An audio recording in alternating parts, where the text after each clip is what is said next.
You know the saying in Kinyarwanda, insina ngufi. Iyo umuntu agiye guca amakoma agenda ashakisha insina ngufi akaba ari yakataho indende zisumba nta.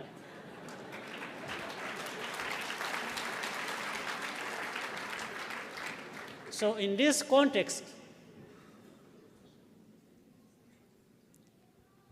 u Rwanda barugize insina ngufi. But u Rwanda, we are trying. Turisumbukuruza ngo twakuba insina ngufi.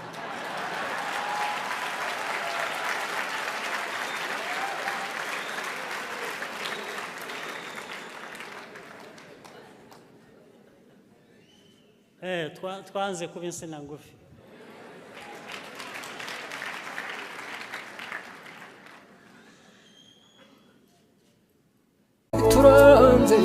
Twanze gutoberwa amateka, twanze kuba insina ngufi,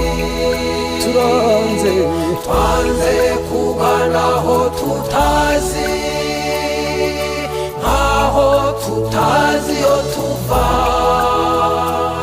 Umuntu utema imizi y'igiti aba agamije kwica imbuto zacyo. Umuntu upfobya amateka aba agamije kwica ejo hazaza.